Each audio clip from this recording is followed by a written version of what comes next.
into our country, and it's amazing the job that you and Tom Homan are doing, by the way, on that. But we have to get them out. We have no choice. We have to get them out, and we are getting them out. So, Pete, you want to tell them about our great military and how well we did with respect to the bombers? And me too. We had the pilots here 2 days ago, and they were incredible people. Go ahead. Yes, sir. Truly a historic mission that demonstrated the skill and courage of the United States military. From those B-2 pilots and families that we had a chance to meet, sir, to the fighter pilots, to the refuelers, to the maintainers, to the air defenders who defended the base.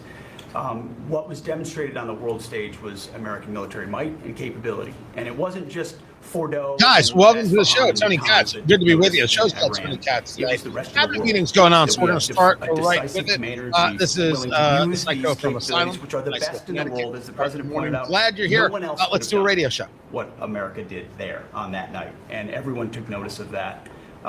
With the one big beautiful bill, sir, we've got 150 billion additional to invest in Golden Dome and all the other weapon systems and stockpiles and shipbuilding priorities of yours. Another month, another historic recruiting bump. It's not just the Army and the Marine Corps anymore. It's the Navy, the Air Force, and the Space Force, all historically ahead of where they've ever been. So historic spirit inside the military. We had a chance to be at NATO, Marco and I, and see how the world responds to us saying it's time for you to shoulder the burden and take the lead for your continent. That only happens with President Trump leading, and we're proud to be a part of what's going on at the border. That is Secretary of Defense Pete Hegseth cabinet meeting going on. It was Kristi Noem, Homeland Security, giving the details on the Texas flooding that would just break your heart. Now getting into Pete Hegseth, as we just talked, it was just Secretary Bessent speaking. Now the Secretary of Defense, of course, some moves regarding China and land as well. Tony Katz today. Good to be with you. Find everything at TonyKatz.com. Let's get back to this cabinet meeting. They watched. There was very few people that weren't watching, actually, but they watched every minute. It was a perfect military performance, the likes of which we haven't seen in a long time.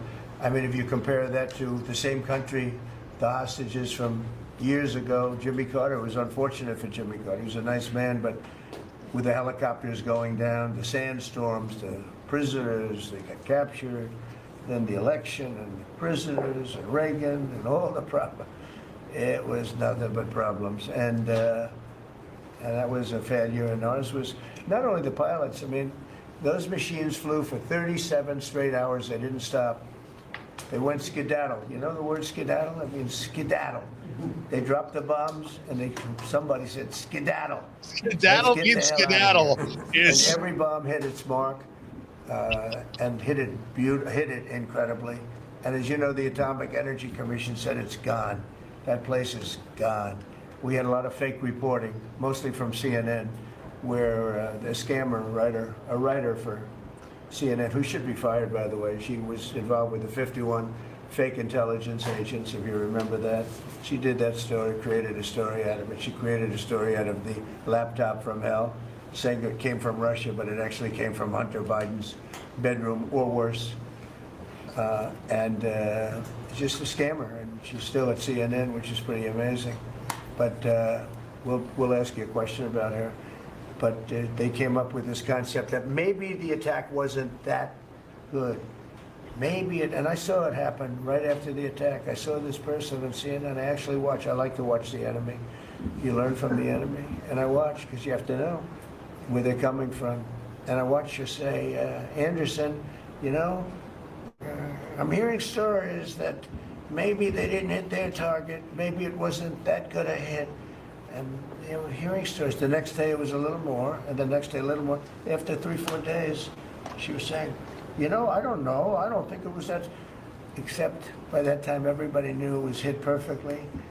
So the idea of CNN, again, is enemy of the people, media's enemy of the people. You'll note that for everything that Trump talks about, this is the one that still most resonates.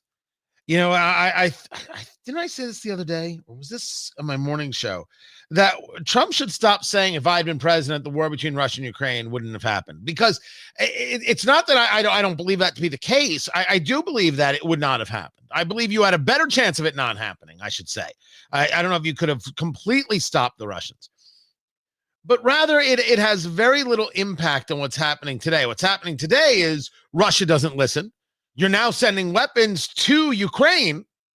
Is the United States back in a position of supporting a war effort for the Ukrainians against the Russian invaders, which they are invaders? The Russians are the aggressors, no matter what Tucker Carlson says. You just fact. They are a power with expansionist desires. But the one that continues to connect is this recognition, this understanding that the mainstream media, however you want to describe it, is indeed the enemy of the people. This continues to have full effect, continues to make a really strong case with Americans all over the place, that we see the lies, that we see the fraud, that we see the deception. Hunter Biden's laptop was real. The New York Post had the story, and they engaged a cover with Russian misinformation and then froze out conversations regarding what the New York Post did. And then they turn around and tell you, because you voted for Donald Trump, that you are an authoritarian. They who did that tell you that you are actually them, right? It's the projection. What they are complaining about is the thing that they're actually doing. We see this time and time and time again. But this argument is the one that best sticks, because it's amazing that they haven't learned it. It's not because Trump makes it true. It's because the media makes it true. They're the ones who continue to lie. They're the ones who continue to engage in deception. They're the ones who continue to engage in fraud. They're the ones who continue to engage in manipulation. They're the ones who gaslight their audience morning, noon, and night, and we see it. We see it. We say we're not buying into this, and they keep going. And that is the enemy of the people. It's a great line. It's a worthy line. It is a valuable line. It is also factual.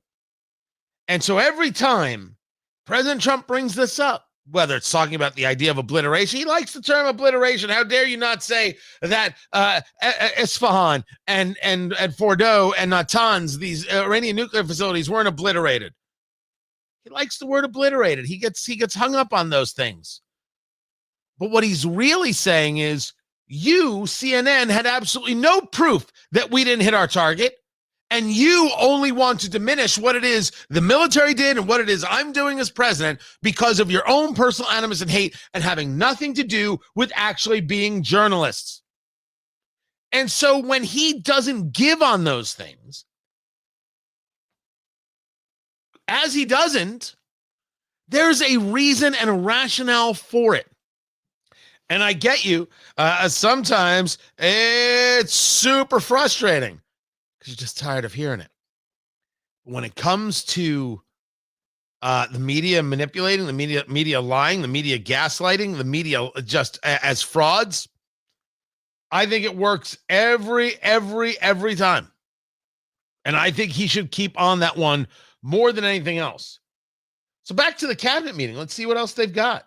President Trump still speaking. I think very impressive. There wasn't a thing that we didn't lose an engine. We didn't lose it. Just they landed and they were cheered. But the sad thing was they were cheered, and one of the pilots said, we were a little concerned because when we got out, we were told that on television they were reporting that we may have missed our targets. Sir, we hit every target. That's what I do for a living. We hit every target. In fact, when the bombs hit, a yellow haze came over the horizon that I've never seen before. It just lit up the whole horizon, brighter than the sun. It was like looking into the sun. He goes, we hit our target, because you know what that was exploding. And but they were a little downbeat because I don't think he should have told us that. Reporting and the fake New York Times, they worked together to try and say that it wasn't perfect. They couldn't say they missed. All they could say is maybe it wasn't perfect. And you ought to fire that reporter immediately. You should fire her. Real fake. And so I just want to congratulate those pilots. And, you know, a lot of people don't like bringing things like that up. I do. I always like confronting, because otherwise the public doesn't know that you're a bunch of crooked people. But they know, they've learned. And the media has to straighten out their act. You know, the media is down to 17% approval.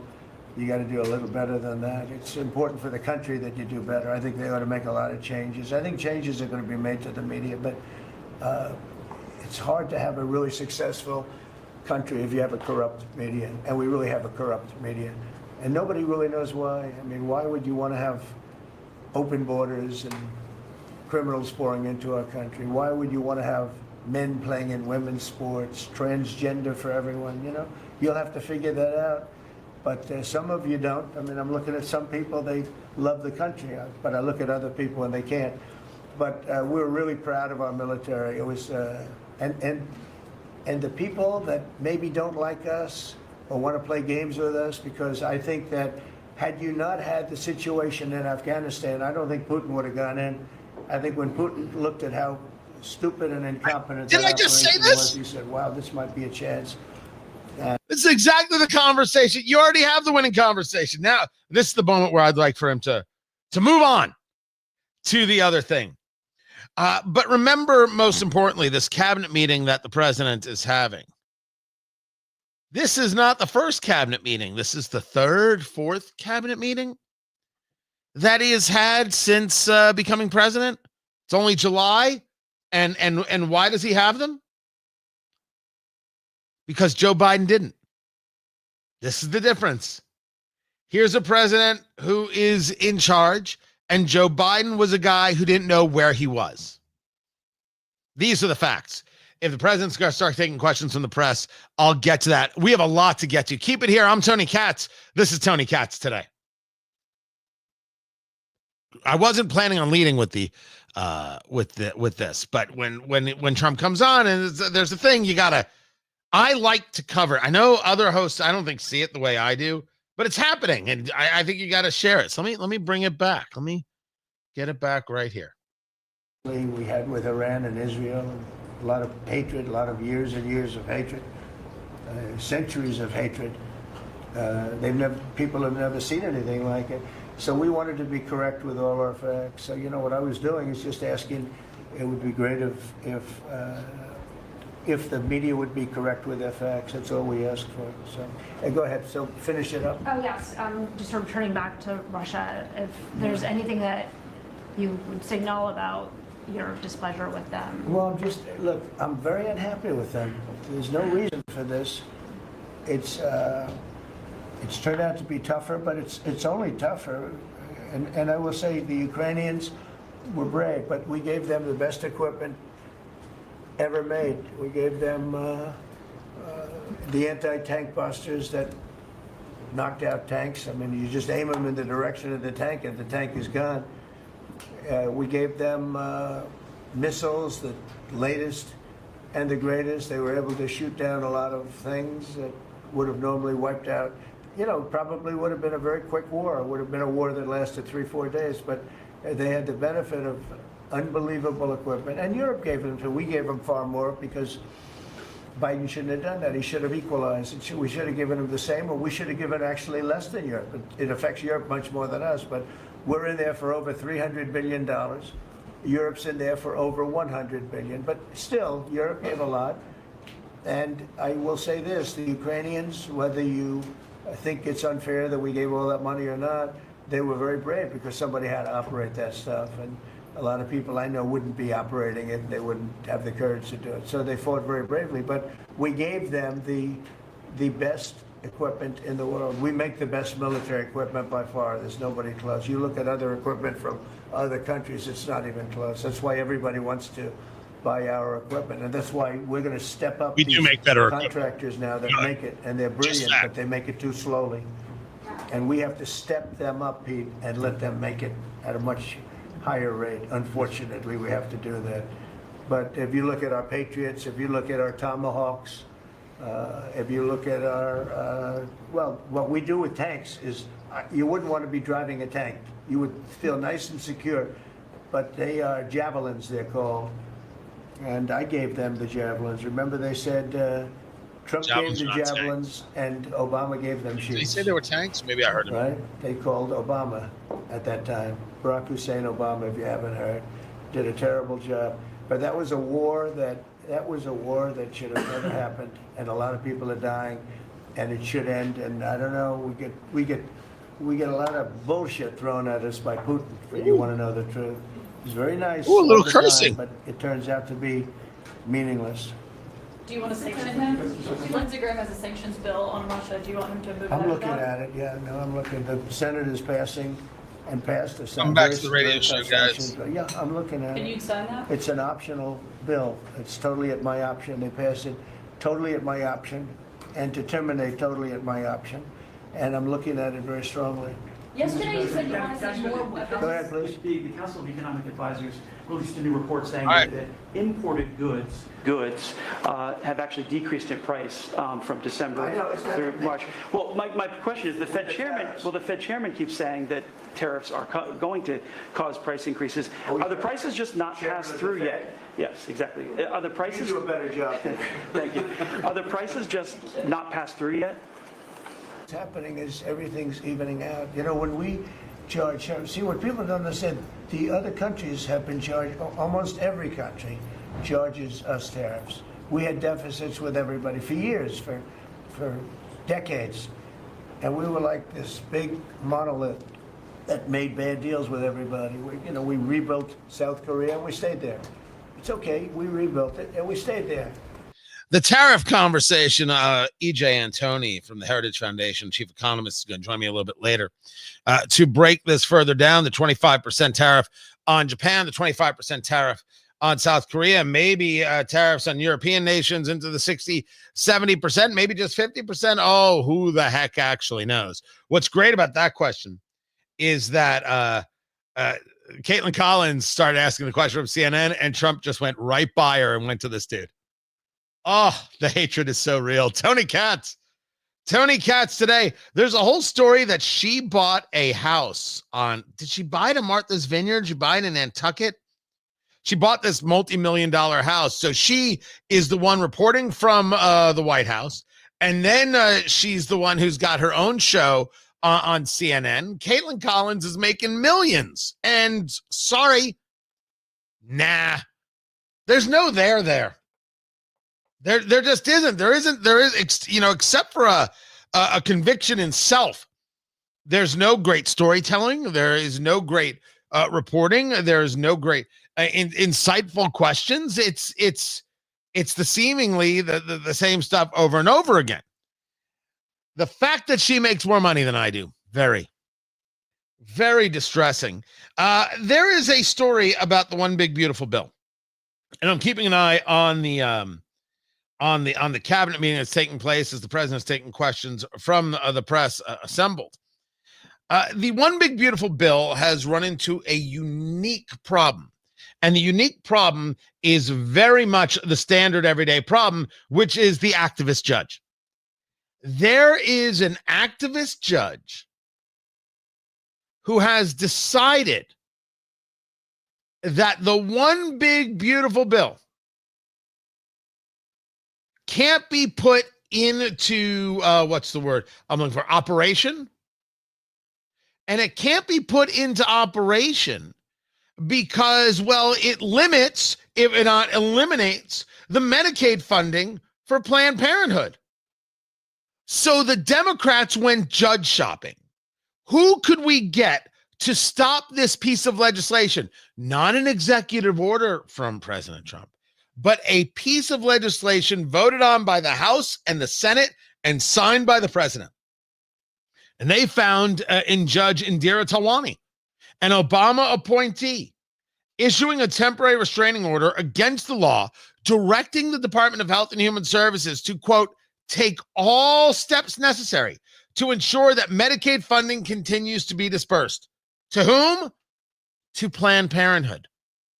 Because abortion mills have got to abortion mill. Oh, that's right. Planned Parenthood is all about providing women's health care. No, it's not. And Planned Parenthood can tell that story from now until the end of time. Planned Parenthood is an abortion mill. My take, my opinion, my thought, my philosophy, based on what? Nothing but observation and utilizing the gray matter. I think that's the rational understanding of what it is they do. And some activist judge decided that they can't go without their dollars regarding getting paid to do just this, to do this awful, terrible stuff. The story here is they found a judge to do it. There is no consideration of the law, no consideration of saying, you know what, that is not in my purview. Hey, you lower court judges, you can't just engage nationwide injunctions. Okay, we'll do class injunctions. They just keep changing the rules and changing the rules and changing the rules. They don't care. Now, this all culminates into a much larger conversation regarding violence and regarding attack. And what happens when you've ginned people up to believe that the only thing they can do is not win elections, but actually end the people who disagree with them. End them. Because that is what we're talking about. This is a judge saying you shouldn't have the right to vote for people who then pass legislation we don't approve of. We stop that legislation from taking place. I will keep saying this until people begin understanding it. Nothing you are seeing is about Donald Trump. Nothing. Not a piece of it. Not an ounce of it. It's not about Donald Trump. It has always been about you. You for voting the wrong way, you for thinking the wrong way, you for doing the wrong things, you for saying the wrong things, you for wanting the wrong things. It has always been about you. You cheer the Dobbs decision, which returns abortion conversations to the states. Notice it doesn't outlaw abortion. It returns it to the states, and each state may have its own thoughts and ideas. Their answer is, how dare you have your own thought and your own idea? That's the argument. You're not allowed to have your own thought and your own idea. Abortion is nowhere in the Constitution. It is make-believe to think that this is a conversation regarding privacy. And the Dobbs decision, therefore, leads to the overturning of Roe v. Wade. Abortion does not exist in the Constitution. They tell you it is the only thing that matters. Your right to keep and bear arms does exist in the Constitution, and they tell you, not in our state. Wait, it says so there in the Constitution. No, we'll decide here, and we don't allow it here in Massachusetts or Minnesota or California or anywhere else. Abortion doesn't exist in the Constitution, has to be in all 50 states, has to be free, and has to be available at every single roadside truck stop. If it's not, well, then clearly you're oppressing women. Abortion has always been the religion, and that certainly hasn't changed. And now they found one of their cult members to say to you, for voting for legislation that would limit levels of Medicaid payments, nope, unacceptable. That's not about Trump. Trump is the target. I'm not saying I'm aware, right? I fully understand. Trump is the target because that's the easiest target. That's where you focus the fire. Why do they focus the fire that way? They're focusing it at you. If the Democrats have power, they will prevent you from doing anything. And when they don't have the power, they work with those who have power to prevent you from doing anything. This all leads into a much larger conversation about the violence. That is undeniable. I'm going to get to that story. It is a big one. But in the meantime, you can keep your shoes on. And to the farmers, I love you, boo, but I'm not a believer in special rules. especially when it comes to hiring illegal immigrants. Keep it here. I'm Tony Katz. This is Tony Katz Today. So the president is still going, and he's been passing it around the horn. Let's take it back to him. Access to their countries, they gave us no access to the country. They'd say, well, you cannot go into our country. Okay, good. Now it's, we will give you total access and you don't have to pay any tariffs. But please don't charge us tariffs. And we don't like that deal. So the letters I send out are, we have made some deals. We can make a lot more deals. It's just too time consuming. It just makes it more complicated.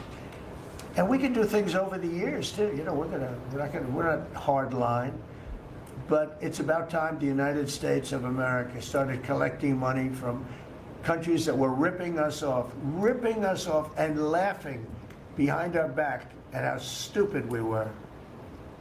Okay? Thank you. Mr. President, I'm a tariff issue. So you talked about India coming. But then a couple days ago, you issued a new tariff threat to members of the BRICS countries for if they aligned with anti-American policies. 10% charge. That would be India, Brazil, Russia, South Africa. 10% if they're in BRICS. Set up to hurt us. BRICS was set up to generate our dollar and take our dollar as the standard, take it off as the standard. And that's okay if they want to play that game, but I can play that game too. So anybody that's in BRICS is getting a 10% charge. Is that immediate, sir? Or is that pretty soon. if they engage in some behavior?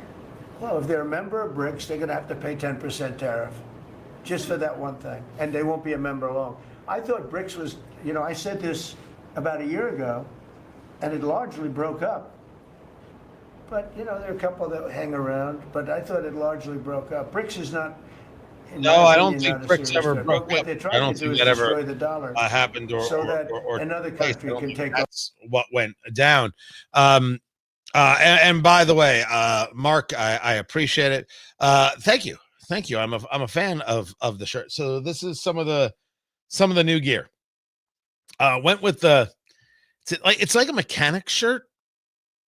And so I just thought that you could play, like, actually this one is too big. Like I ordered it and I didn't know how perfectly the size was going to work. So I think this one's just a little too big. Do I have a stain there? Was it a shadow? It's a shadow. Okay. Whew. But I like it. I dig the look. Now I don't dig like what's happening right there. Well, actually over here. But maybe I can, there you go. Straighten that back. But I like the feel. I like the color. I like the look of it. And so now the only thing I haven't figured out is this too much white? Like should just be the black and then not the white in the logo, just the circle, the logo, and that's it. I don't know. But anyway, thank you for noting. I appreciate it. All right, Mr. President. Sorry. Somebody's got to sell the goods, Mr. President. That's the way it goes. They sue Google. 17 billion they got from Apple on a lawsuit that they didn't have a case. They have, you know, judges that are European Union judges, and they ruled they take so much money away from our country in terms of that, in terms of other things that they do. They're very tough, but now they're being very nice to us, and we'll see what happens. We're probably 2 days off from sending them a letter. 30 seconds back. We are talking to them. I just want you to know, a letter means a deal.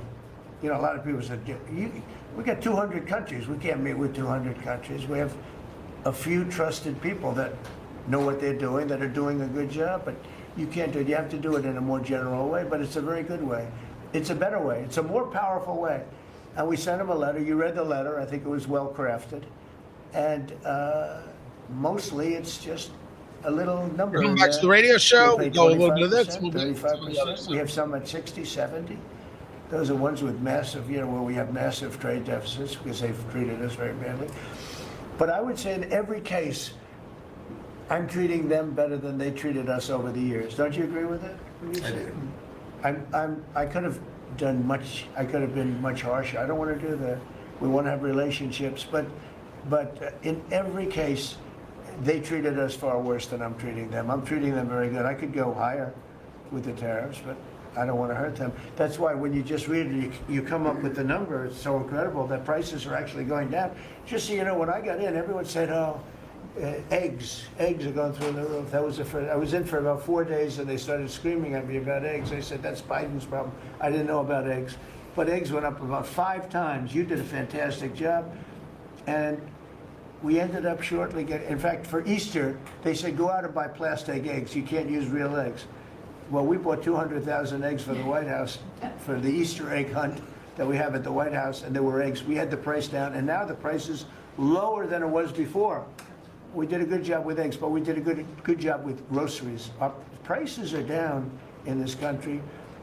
A big part of it's oil. The oil, you had a couple of places last week, you had $1.99 for oil, for gasoline. Listen, you're not going to get me to be opposed to low price gas. I'm all in, Mr. President, but I do stare at oil prices every day, and they have crept back up on the barrel price. I don't want it.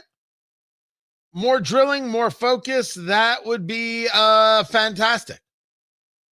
I would like to see more opening up. Tony Katz today.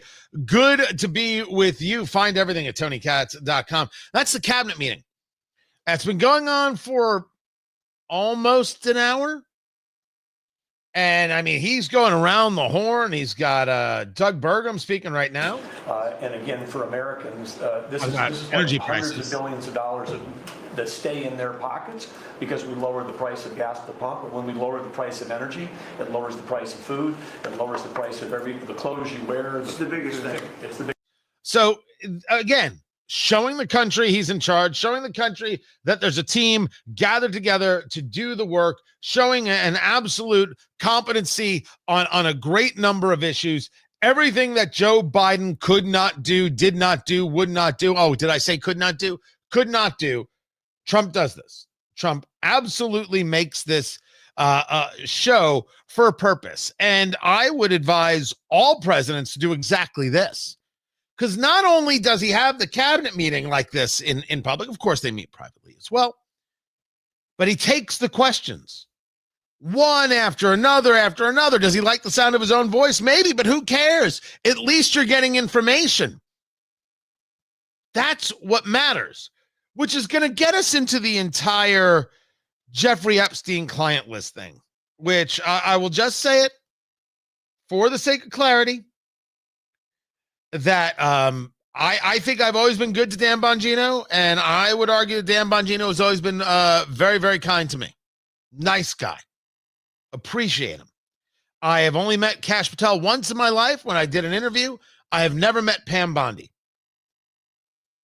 There's no client list now for Jeffrey Epstein. I'm sorry. I don't believe you at all. At all.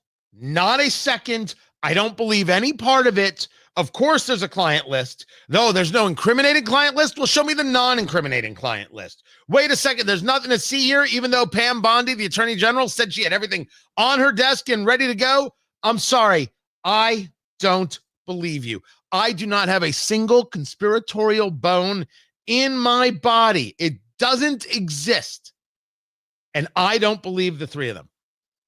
And I'm unbelievably disappointed by what it is that we're seeing, and that somehow I'm supposed to be led to believe that this was all much ado about nothing and move on. No, I don't believe it's much ado about nothing. I don't believe that child sex trafficking is much ado about nothing. I don't think Ghislaine Maxwell is in jail for all these years because of nothing. I don't think the Little Black Book is nothing. I don't think the airplane and the island are nothing. I don't think Prince Andrew is nothing. There is something here, and I don't care who was involved. I don't care about their last name. I don't care about their position. I don't care. I want them in jail. And I find myself stunned and mortified that there are people out there on the political right or any other part of the political aisle or lens or spectrum that somehow wants to say, forget it, let's move on. Obscene. And I'll leave it there. I'll get more into it. But not everything is bad news. There are good things happening. There are important things happening. Like, for example, the news that you can leave your shoes on. Yes! Yes! Yes! Yes! Oh, God. I feel the same way. The TSA making changes about damn time that 20 plus years after Richard Reed, the shoe bomber, you are going to be able to leave your shoes on when you go through an airport. Good. You should be able to leave your shoes on. You always should have been able to leave your shoes on. It was insane that you had to take them off. It's insane that for two decades, we've been doing this to ourselves, engaging in this fantasy that somehow we're safer. First, we've never been safer with TSA. I admit I am not a TSA fan. And when I say I'm not a TSA fan, I mean, man, do I really dislike the TSA. I want to privatize security at airports. I think it's very important. But the larger scale here is that we're seeing for the first time a little bit of progress in normalcy. We're not supposed to take off our shoes. Grandma doesn't need to take off her shoes. Grandma does not need to lift herself out of a wheelchair so somebody can throw on a blue glove and reach into her pants. Babies' diapers do not need to be checked. We were lying to ourselves. We were kidding ourselves. We were hating ourselves, however you want to say it. So these moves are good. This from Sean Duffy, the transportation secretary. And this is a part of a larger conversation where people are like, well, I never had to take off my shoes. I did TSA pre-check. As a matter of principle, TSA pre-check was an abomination and disgusting. TSA pre-check was a great example of all the animals are equal, but some are more equal than others. Oh, no, you all have rights, but if you have cash, you have even more rights. I don't know how I'm supposed to be in favor of that. I have no I don't know how anybody could think that that's decent or good. I'm an American citizen. Well, if you've got an extra $50, you could be an even more important American citizen. That's not how it works. These people, because they're willing to give up a little bit of information and write a check, they don't have to take off their shoes. They go through a different line. I don't know. They get cucumber water as they go through and maybe a foot rub, whatever it is. Everybody else gets treated like cattle. The difference is we get treated like choice or select cattle. They get treated like prime or Angus. Everything to me eventually comes down to being a cut of steak. That's pretty much how I work. TSA pre-check was a disgusting idea where people could buy their rights. Rich people had an easier time than poor people. I know it's a weird thing to be like this disgusted by, except it's the only thing. It's the only rational thing. I don't even know how other people are like, screw it. I take TSA pre-check. It's fine. Too bad for you. Ha ha, loser.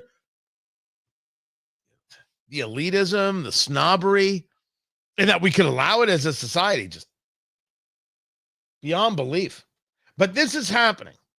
Ending the shoe screening, allowing the shoes to stay on, is a great first step. Now, you know as well as I do, someone who is an absolute lunatic is going to make some kind of attempt this way. And then everyone's going to say, oh, well, I guess we got to be checking those shoes again. No.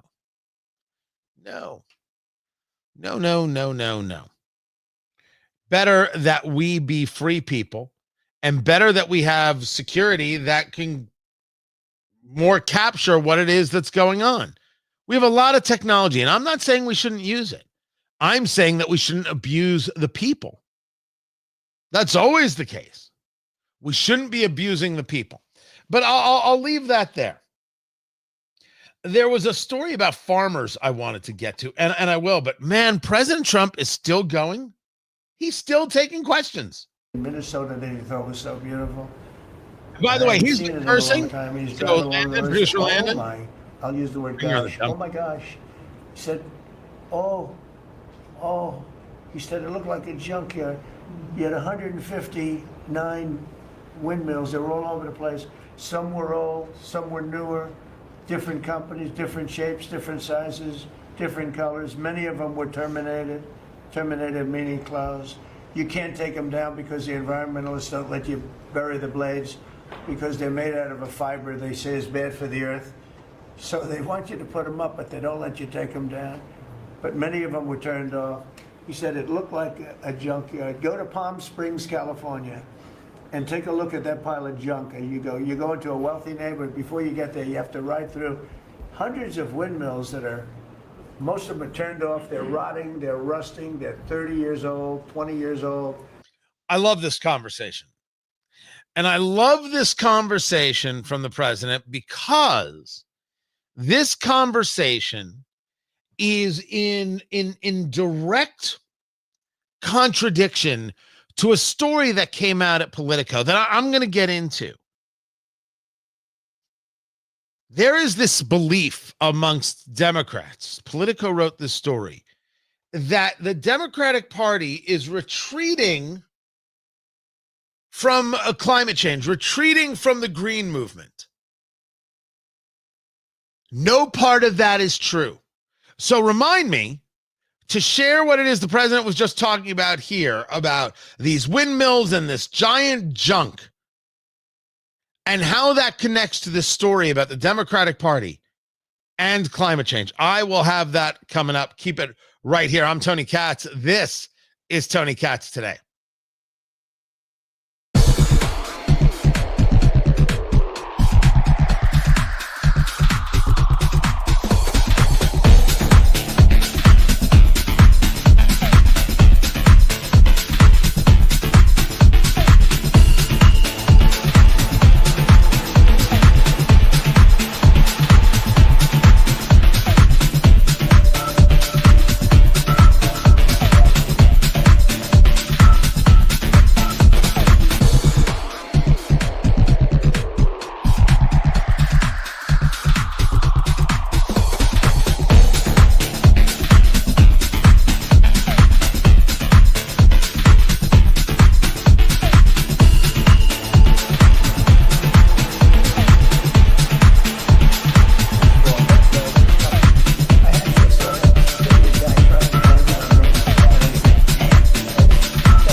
Guys, welcome back. Tony Katz. Good to be with you. Tony Katz Today. More questions. To make sure we can grow our own food. Oh. Well, thank you, Brian. Sir, if you don't mind. Yes, this morning Secretary Hegseth, Secretary Noem, and Attorney General Bondi and I had a press conference at the USDA. I just happened to have a chart in case it came up, but obviously the Chinese owning of farmland in our country is a massive national security issue. And for the media, you can see the yellow is where all of the farms have been purchased over the last number of years. And yes, the red and yes. is around all of the military bases where that farmland has been purchased. So this is a massive national security issue. The press conference this morning included 3 of our greatest governors as well, Sarah Sanders from Arkansas, Jim Pillen from Nebraska, and Bill Lee from Tennessee. The states have begun taking a leadership role to ban the purchasing of China farmland. Obviously, Congress needs to step up and catch up, and we're going to be working alongside of them as well. We have some of our members, great members of Congress there, but it is time, and I think that this morning was symbolic of many things. The first of this administration working every day to effectuate President Trump's leadership and unequivocal support of America first. But second, just how close we are as a cabinet. I don't know in any other administration that you'd have 4 cabinet members at the USDA on a Tuesday morning when it's about 110 degrees outside with the sun beating down on us talking about Sir, Your Vision. So I think it was a great day. It was just the start. There's an executive order coming and some other things coming behind that. But protecting America's farms isn't just about protecting our farmers. It's also about national security. So that's what we discussed this morning. I do want to say that I think I've had a really good relationship with China lately, and we're getting along with them very well. They've been I don't care how well you're getting along with China, Mr. President. Can't own land if you're a Chinese national. You can't own land if you're a member of the Communist Chinese Party. The answer is no. The answer is no. That's all there is to it. So yes, the Chinese farmland has to be, it's going to be sold. This is a national security issue. Never should have been allowed. Shameful of the country that it ever allowed this stuff. Totally mental. Come back to the radio show, guys. Glad you're here. Weapons to Ukraine. Did you approve of that pause? we want to put defensive weapons because Putin is not, he's not treating human beings right. He's killing too many people. So we're sending some defensive weapons to Ukraine, and I've approved that. So who ordered the pause last week? I don't know. What did you tell me? I think that's a question for the Go panel. ahead. Mr. Yeah. President, on immigration, the Secretary of the Agriculture did say this morning that undocumented workers would not be covered by any amnesty of who are working on farms. You had said maybe that the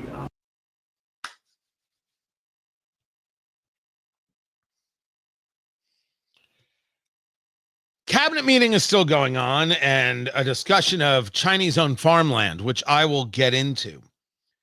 But on the subject of farmers, if you follow me over at TonyKatz.com, you know that every morning when I don't forget, we put up the show sheet. Tony Katz, that's my name, by the way. The show is Tony Katz today. The phone number, 833-468-8669, 833-GOT-TONY. You can email me, Tony at TonyKatz.com, Twitter X, Tony Katz, Instagram, Tony Katz, Facebook, Tony Katz Radio. I don't know. We're everywhere. We're everywhere because of you and fantastic associations and sponsorships and businesses like Von Riest. The watch is assembled right here in Indiana. Von Riest, R-I-E-S-T-E, vonriest.com. Beautiful timepieces. Use promo code KATZ, K-A-T-Z, and get your discount. Von Riest, R-I-E-S-T-E. If you're watching the live stream, wearing mine right now. The farmer conversation, if you had checked out the show sheet, I had stated, I think it was in yesterday's show sheet, that if someone is here illegally, they're here illegally, and it has to be dealt with. And what I had written was an illegal immigrant is an illegal immigrant, and Trump moving to protect the farmers is just wrong. I was sharing a post on Twitter X from Ryan Godersky talking about Secretary Rollins believing that she's a supporter of open borders. Now, I'd have to dig into that a little bit. But this was about President Trump saying that he's going to protect illegal aliens employed by farmers and hospitality and resort monopolies. That was the post. So there is no conversation that can be had regarding illegal immigration that says illegal immigration is bad, except over here. That is a non-starter of a conversation. And yes, it is undoubtedly true that there are people applying pressure to the president to get him to allow this. I have no inside knowledge of that. It's that I understand what goes on with people when their finances are being threatened, being questioned, and they'll say all sorts of things, apply all sorts of pressure, try their best to make the story work for them. An illegal immigrant is an illegal immigrant, and farms that have been hiring illegal immigrants need to get penalized. I have zero issue with creating situations that allow people to legally come to the United States, well vetted, and work on farms, or by the way, anywhere else. Whether it's a farm or whether it's a law firm. Bring in more Mexican lawyers is what I say. Well, why is it that the left is always concerned that no one's going to be there to mow their lawn, as if that's the only work these people could do? No. Bring them in as lawyers. Now let's see how the political left feels about people coming into the country. If you hired people who are here illegally, you are violating the law and you have to be punished. And the people who came here illegally have to go. And there can't be two sets of rules. It doesn't fly. It doesn't work. It has to stop. This is Tony Katz today. I know the president's going to disagree with me and someone's going to yell at me, and it's just the way it is. Just the way it is. So here's what's happening. So the cabinet meetings, should I put on the cabinet meeting again? I can do that. Oh. We're going to give people about a year and a half to come in, and after that they're going to be tariffed if they have to bring the pharmaceuticals into the country, the drugs and other things into the country. They're going to be tariffed at a very, very high rate, like 200%. We'll give them a certain period of time to get their act together. But they were all here. The radio break? Left. They went to other places. We're going to take the break because we allowed people that sat in this room allowed it to happen, and I don't allow it to happen. The people in this room don't allow it to happen. So we're going to be announcing pharmaceuticals, chips, and various couple of other things, big ones. We did steel, as you know, they're 50%. We did aluminum, 50%. Lumber just came out. Mention that's copper. And we did cars. And now, today we're doing copper. Copper and aluminum. What would that tariff be on? The section tariff? I believe the tariff on copper, we're going to make it 50%. 50%. Any breakthroughs on See, I'm glad copper? he didn't question it. Any breakthroughs? I sort of thought, what would that be? A quick one. I didn't have much time, but he agreed with me. That's why he's Howard. Any breakthroughs on Gaza with the Prime Minister, and there's reports that you're meeting with Netanyahu again tonight. Is that accurate? He's going to come over again tonight. We're talking about Gaza. It's mostly Gaza right now. It's he's been very unfairly treated. I think what they've done to him in Israel is very unfair, having to do with this trial. He's a wartime prime minister, had an unbelievable outcome, and I think he's been treated very unfairly. But he's coming over later. We're going to be talking about, I would say, almost exclusively Gaza. We got to get that solved. Gaza is a tragedy. It's a tragedy. And he wants to get it solved, and I want to get it solved, and I think the other side wants to get it solved. Steve, could you talk on that, please? We're in proximity talks now, and we had 4 issues, and now we're down to 1. Witkoff, a few days of proximity talks. So we are hopeful that by the end of this week, we will have an agreement that will bring us into a 60-day ceasefire. 10 live hostages will be released. 9 deceased east will be released. We're meeting at the president's direction with all the hostage families to let them know. And we think that this will lead to a lasting peace in Gaza. And you're doing a good job. It's a tough one. A lot of hate, This is called long-term hate. But we think we're going to have it solved pretty soon, hopefully with a real solution, a solution that's going to be holding up. And can I follow up? This is, I think, the first cabinet meeting since Elon Musk has not been a special government employee, not here anymore. He's now saying he's going to create a third political party. Are you worried about the impact that could have? No, I think it'll help us. It'll probably help. Third parties have always been good for me. He's not worried about it at all. And no one should be. Are you any of the cuts that Doge made? Since you just argument is off the rails. Look, we cut. Not in the slightest. Hundreds All right. of billions of dollars. I'm going to take the break and we we'll come could back. have done We've it got much differently. more I would have done it to differently go. a little bit, So maybe, but glad you guys are here. It was something that It will be very entertaining. By the way, Michael, yes, these judges have to be put in check. And it's not different that judge shopping took place and activism is engaged to stop an executive order. And it's just that it's this blocking the legislation, the one big beautiful bill, which is now law, is just maybe a greater example for people for how willing the left is to prevent you from having your duly elected representatives do their job. I think that's more of the argument right there. So with that, stay here, hang loose, and we'll be back in a bit.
Did that, unfortunately, but we're doing it now. Could you tell them where we are? Yeah, if I can start with Newark.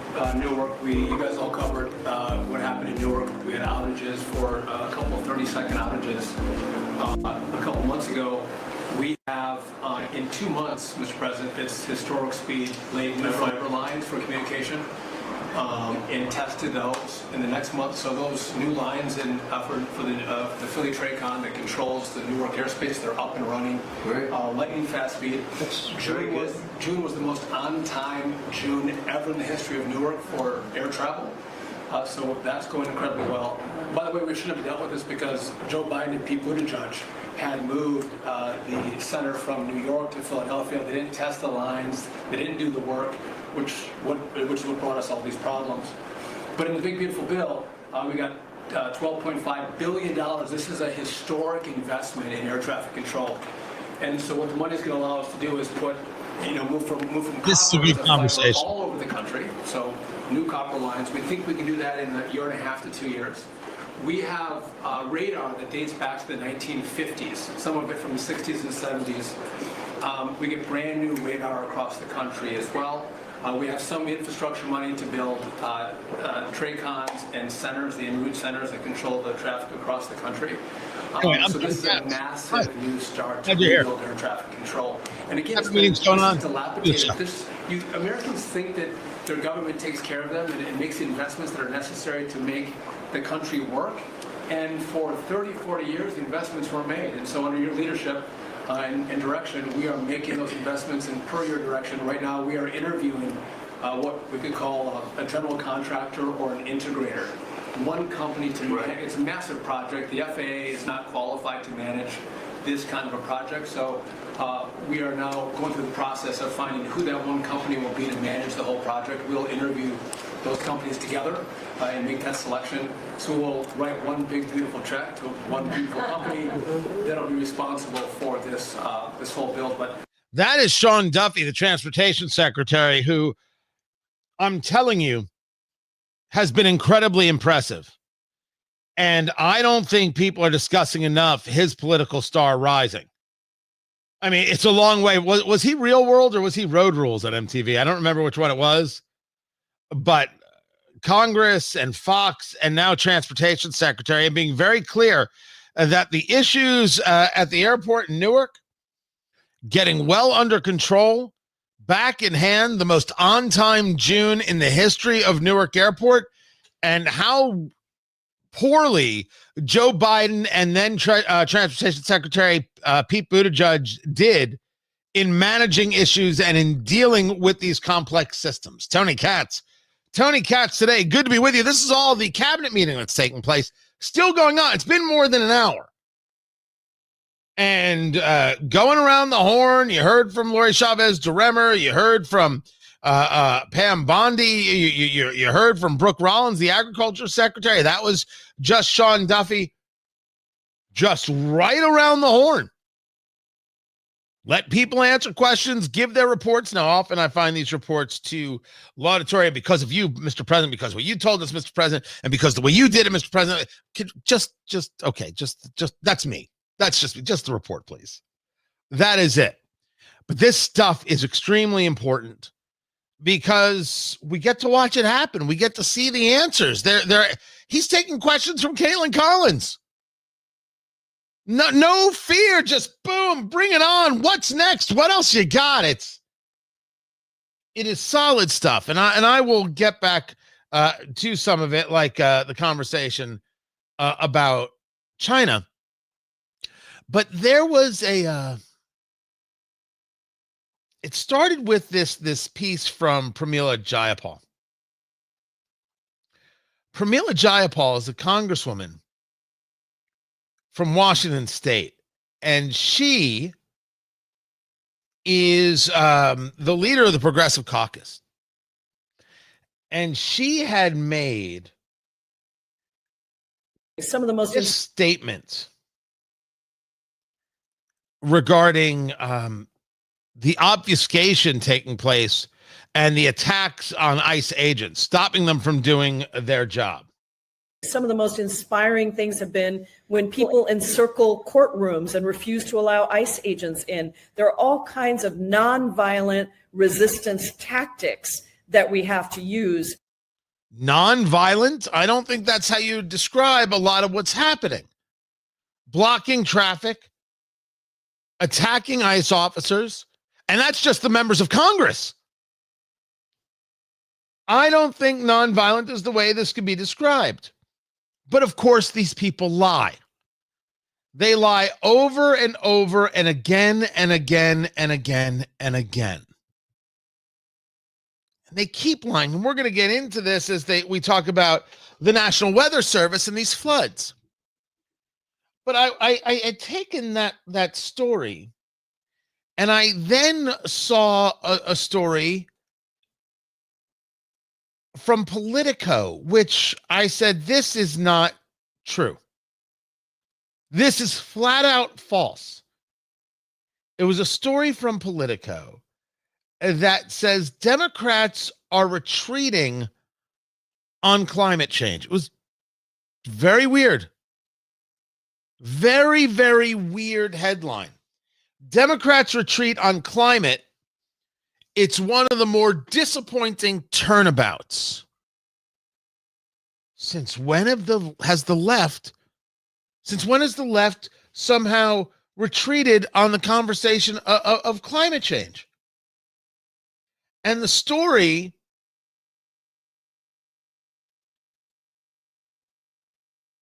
is that stung by the party's sweeping losses in November.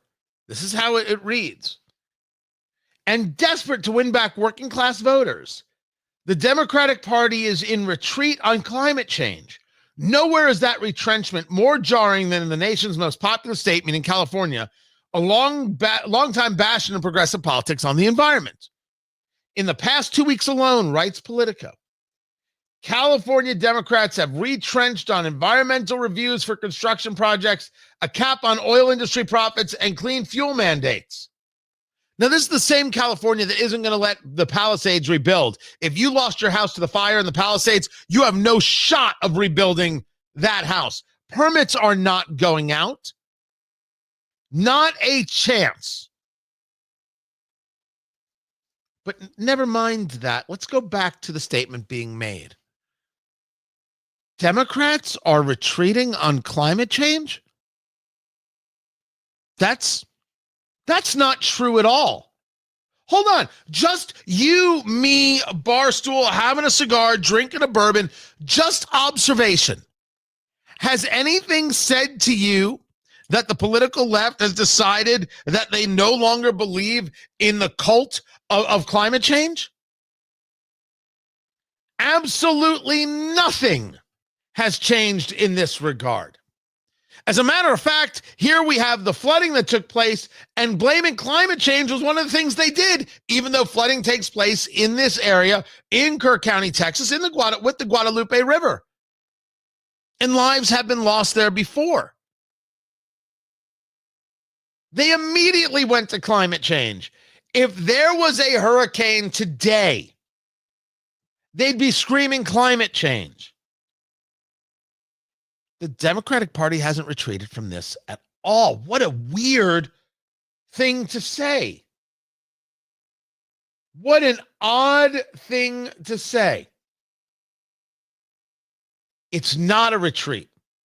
It's not a retreat from the Democrats. What has happened is that you aren't interested in that anymore. You've tuned out. You've tuned off. You find them reprehensible people. You know they're liars. You know they're frauds. You know that they are interested in levels of control, and you aren't buying in. You're also not going to be setting your air conditioning at 78 degrees or not having air conditioning at all. You're not going to be eating bugs like these people want you to so desperately at things like the World Economic Forum. And I keep this with me all the time. This goes back to January 2024. I keep this with me. This was the World Economic Forum talking about coffee. We'll be having our coffee before the session, and you raised the coffee example. I'd love just to give you the chance to expand on that.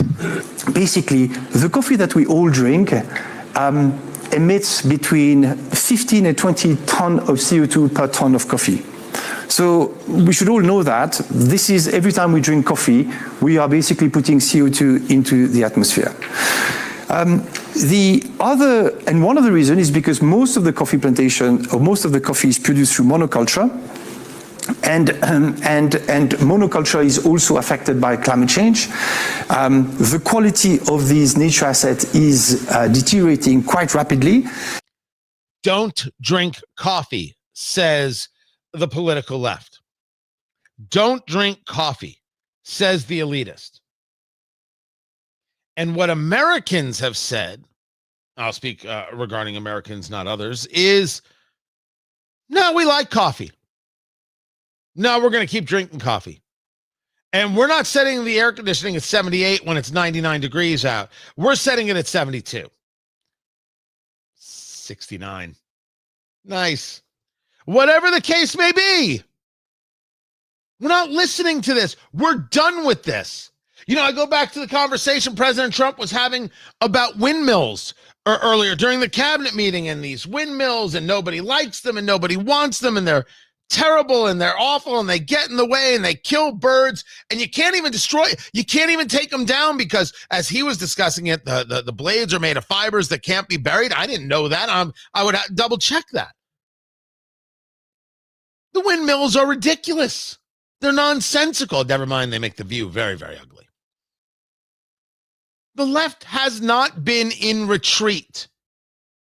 They have been continuing down the same path. What they have met truly for the first time en masse amongst a panoply, a plethora of subjects, is your resistance. You have said no. Not interested, don't care, don't want it. You're all crazy. I'm running my AC, I'm drinking a cup of coffee. That's what's happening. The resistance is a real issue. The left does not know how to deal with resistance. Think about their own actions over the decades. They bully, they cajole, they utilize the courts to get what they want, and you just have to lay back and take it. And when you try to do anything, you're a racist, you're a bigot, you're a fascist, etc. And they name call, and they increase the name calling, and then they maybe get into boycotting. And then, if they can't stop you, you get the violence. Right? It's the old line, first they ignore you, then they ridicule you, then they fight you, and then you win. Right? That's what that is. That line is very, very old. That philosophy. We are into the fighting stage, and we've seen this in many, many ways. And I shared a story yesterday, and it had just come across, and it connects to everything that we're discussing and everything that we're seeing here. And it was from Axios. And the story was, it was a very interesting headline, that Democrats told to get shot for the anti-Trump resistance. Get shot. What possibly does get shot mean? In the section of what we're hearing,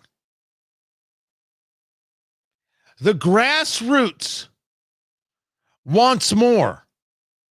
Some of them have suggested what we really need to do is be willing to get shot when visiting ICE facilities or federal agencies, a third House Democrat told Axios. Our own base is telling us that what we're doing is not good enough.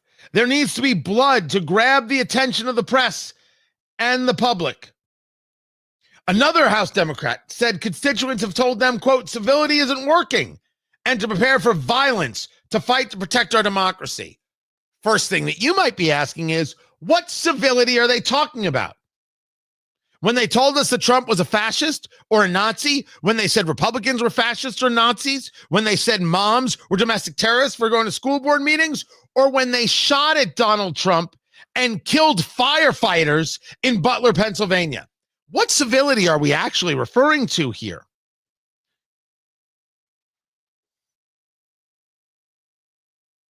The resistance of you has led them to frenzy. And that frenzy culminates in violence. That is where we are. Not sometimes, not rarely. It is now not only the desire, it has been rationalized as acceptable as opposed to going out there, pleading your case with the American people and winning the vote, convincing people, persuading people. The things that politics are supposed to do. You don't like what's happening with healthcare? Just murder the healthcare CEO right there in the middle of the street. You don't like how the Supreme Court is acting? Go threaten them. Go to their homes. Attempt to assassinate them. We are not having a conversation here about anything other than where this thing has turned, where it has gone, and we have been discussing it. Their calls for the lone wolf, their calls for the attack, their calls for the destruction. Every time they call you a racist and a bigot and a xenophobe, and they say that you're an authoritarian and that your rights are at risk and that Trump is threatening this and it's bloodlust, which is, of course, the stage they get to when all other stages of their non-civility, when all other stages of their lack of civility have been exhausted. And a funny thing about people who get the taste of blood, they really like the taste. Do not get it twisted. The Democrats haven't stopped their desire for green this and green that and power over this and control over that. They've only met your resistance, and they've met it on green, and they have met it on illegal immigrants, and they have met it on schools. They have met it on boys are not girls and girls are not boys, and they have now admitted out loud they're turning to violence, which you already knew because we talk about it. This is who they are. It doesn't get better from here. And the only way out is through, as we've discussed many times. This story from Axios, this is not a leading indicator. This is a trailing one. The midterms are November 3rd, and they ain't going to be pretty. I'm Tony Katz.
The cabinet meeting is still going on. This is insane.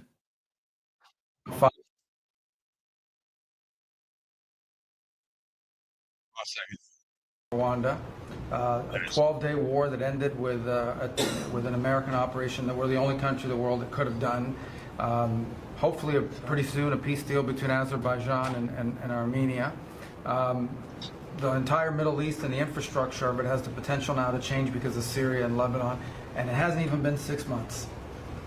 It hasn't even been 6 months, so it's a great testament to your leadership in this. Well, thank you very much, and you've done a fantastic job. Could I just ask Linda, she's involved in so much, she's so talented and so good, and she's working on a couple other little things like Harvard, who was given $5.5 billion over a short period of time. We caught him on that one. An hour and a half! You're working on so much, you want to bring education back to the States. How are you doing? Well, absolutely, and thank you for the opportunity. I think on the big, beautiful bill, what we saw, was school choice, that's finally on a national basis at the state level, but there are opportunities now for scholarships, more and more of them for kids who are in failing schools. It's going to be a big turnaround. I think one of the biggest accomplishments we had over the past week was the University of Pennsylvania with the Title IX ruling that yes, Julia Thomas was stripped. That is very, very true. Title, Riley Gaines and Paula Scanlon and other women. Undoubtedly true. The win there regarding the University of Pennsylvania and recognizing that Leah Thomas is a man and should never have been competing against women. Extremely important stuff. I want to get to this story about Chinese land. So let me get set up for that if I could.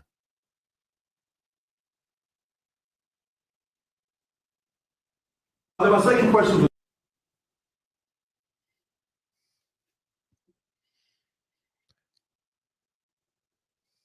Look at that. Fancy. Yep. Secretary Rollins, you did an amazing press conference today in front of the Department of Agriculture. You talked about the Farm Act and the need to get China out of our country, owning farmland. For the viewers at home that might have missed that, can you recap what that means to national security, to make sure we can grow our own food? Well, thank you, Brian, sir, if you don't mind. Yes, this morning, Secretary Hegseth, Secretary Noem, and Attorney General Bondi and I had a press conference at the USDA. I just happened to have a chart in case it came up, but obviously, the Chinese owning of farmland in our country is a massive national security issue. And for the media, you can see the yellow is where all of the farms have been purchased over the last number of years. And the red is around all of the military bases where that farmland has been purchased. So this is a massive national security issue. It is a massive national security issue. Secretary Rollins is absolutely correct, and one that needs to be addressed. The only way this properly gets addressed, Chinese nationals owning or China owning farmland in the U.S. or any land in the U.S., is if we say we don't allow it anymore. Tony Katz today, and I get that for a lot of people that is anathema to the American experience. We don't do those things. I am not discussing somebody who happens to be Chinese who lives in the United States. I am discussing the Communist Chinese Party. And in the vast majority of instances, we can clearly tell the difference. And yes, we can force the sale. Yes, that sounds awful. What's awful is allowing the Chinese Communist Party access to whether that is actual farmland or whether that is land in proximity to military bases or tech or telephonic or other industrial applications or communications systems. We simply can't allow it. No rational person trusts the communists. Not now, not today, not ever, not never. They cannot be trusted. So why are we doing this? How could we have ever allowed such a thing? Maybe in the 90s, we would not have been aware. By 2000, we were. By 2005, by 2010, by 2015. And if now is the moment, do not allow them to own land or businesses in the United States. You can't let communists do that. I'm Tony Katz. Oh, and I know I'm going to get called names. Oh, you're a xenophobe and you're a bigot. And We're talking about the Communist Chinese Party here, and the answer is no. It has to be no. I'm glad you guys are here. I'm glad you guys by the way, Trump is still going. Trump is still going with this cabinet meeting. This is unbelievable. At some moment, there have to be snacks. Good guy. And everyone's got their water, but they've got their like lids on the water, so no one's drinking it. Trump is special. Guys, I'm glad you were here. I got to run. I got to go. We've got more radio at WIBC.com, so you want to be sure that you're tuned in for that. I appreciate you being part of the show. I think with the cabinet meeting, we didn't get into all the conversations I was going to get into. That's what tomorrow's for. But I've got a lot more to get into. Specifically, what's going on with Superman. Can't we just like make movies and watch movies and just escape? That's all I can ask for. That's it. But I'm glad you guys are here. Really appreciate it. Be back tomorrow if you would. I would appreciate that as well. And find everything I do at TonyKatz.com. And I'll catch you tomorrow. Take care.